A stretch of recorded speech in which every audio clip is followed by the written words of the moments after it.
saw a need for increasing awareness among different beliefs and building bridges between some of the religions.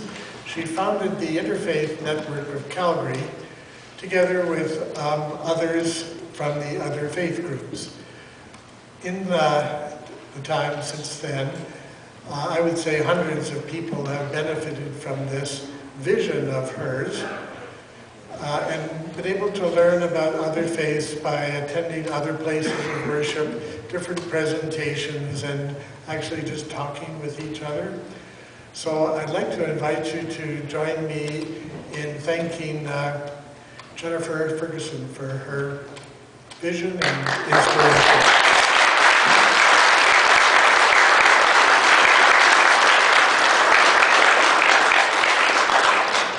This morning we're honored to have guests from 3 different faiths, so I'll invite them to come and join us up here at the front.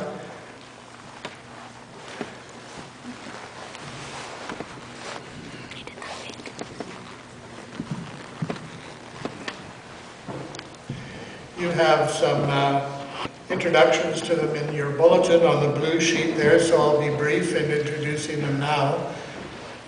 First, I'd like to introduce Sukhman Kaur Hihar, who is a second-year student in kinesiology at Mount Royal University. She hopes to get more involved with humanitarian and interfaith work when she's finished school.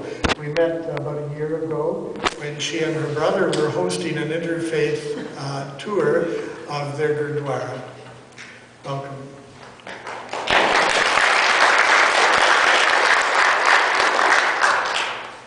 Aisha follows the teachings of Islam, and she has an unusual background. Her early schooling was in Catholic convents in India, and she later went on to earn a number of different degrees and practiced law in India for 10 years before marrying Nasser, who's with us this morning, and they have settled in Canada.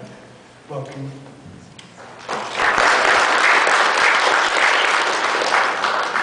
Piyush Sharma is noted as a scholar of the oldest writings in the Hindu faith, Vedas, and he is also a member of the board for the Interfaith Network of Calgary. So we're very pleased to have him here too. Thank you.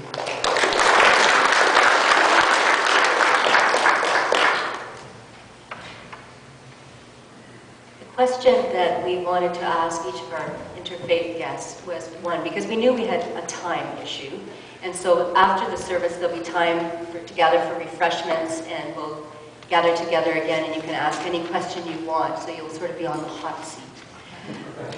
But for now, we wanted to ask, what is most precious to you in your faith? What is the most precious aspect of your faith for you? And Piyush, you have the microphone. I noticed the women came down here, so they didn't have this microphone. All right. Can you hear me? What is most precious to me in my religion? I would have to say the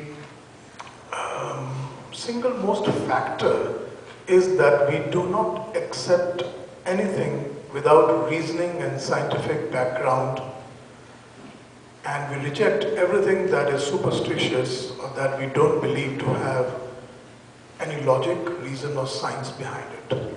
That is the way we've been brought up in the Vedic religion. We recite the mantras and study them thoroughly to understand what are the meanings behind them, and if it doesn't make sense, we're not supposed to accept them. And that's what is very, very precious to me. As also that it is so very democratic that there is no binding impositions on anybody at all.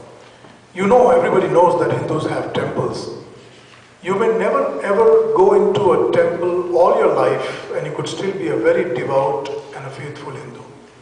You may never read any scriptures ever in your life, but you could sit at your home and think about the God the way you want to, in any form, any size, any name you want to.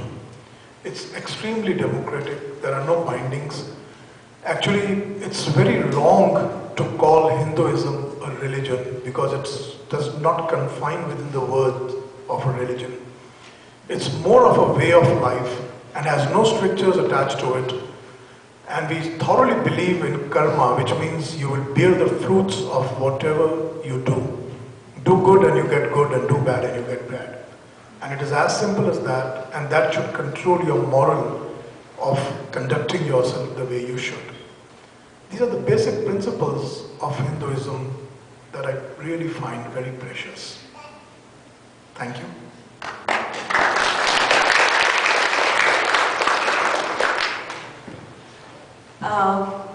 I would consider a simplicity and a complete submission and the belief in one God to be the most important or precious to me regarding my faith.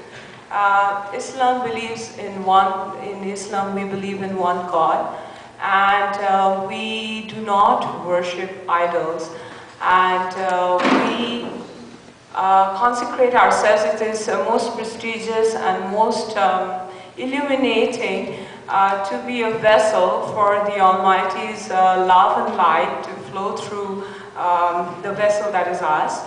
In Islam, to be Abd Allah, that is being a slave of Allah. Allah is merely an Arabic for God. Is considered is very important and very precious to the individual, and 5 times prayers, which is considered obligatory in our religion, is merely a means to be in continuous communion with the divine, and means of cleansing your spirit, your soul, and your body, so you can consecrate yourself better towards the service of the divine. These, in essence, would be my priorities, or the pull I feel towards my faith. Thank you very much.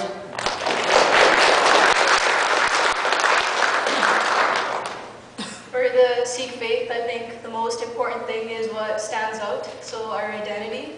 As you see, among crowds of thousands, if you see somebody with a turban, your head automatically turns.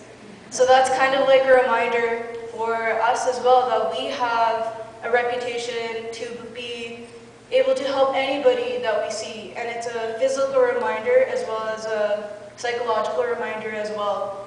In the Sikh faith, doing service to others is one of the most important things. So we have a free kitchen that runs 24/7, and anybody's invited, and that kind of goes back to always being ready to serve anybody that we see needs help. So that would be the most important thing that I would say is precious to me, personally, being a Sikh. Thank you.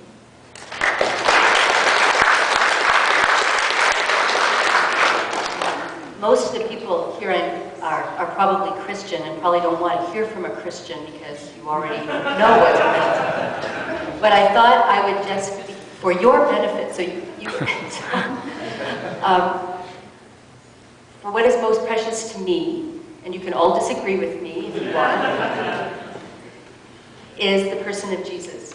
Because I know it's been misunderstood that people from other faiths often think that we worship Jesus like a god, but Jesus himself would be offended by that because he said, I am in God and God is in me.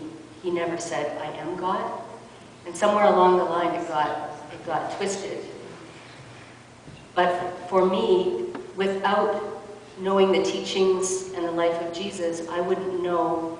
For me, Jesus is a human being who fully embodied the nature of God on earth. And so for me, his compassion is what is so precious to me. And the way he loved and included everyone. And how he entered into dialogue with people who were different from himself as a Jew and would talk about faith with anyone. And how he loved God and how he had the courage to speak the truth as he saw it, and how he lived with integrity, and he was willing to die for love of people, of everyone. And that is most precious to me, and how he didn't feel like he could live his faith alone, that the first thing he did when he came out of the wilderness was gather people together in community, and to see God in each one. And so that is what's most precious to me as the person of Jesus, because I wouldn't know how to live my life without wanting to be a follower of him and to live like that. And I agree with Gandhi when he said, you know, I love this Jesus, it's Christians I have problems with.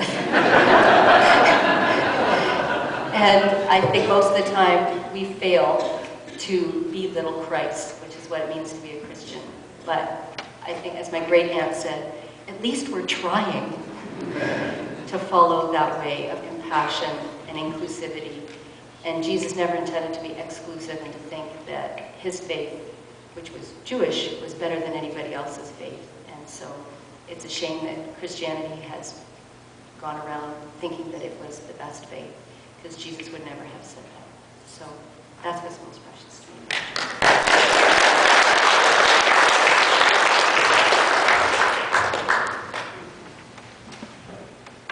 And so on the heels of the teachings of Jesus, is it on? No.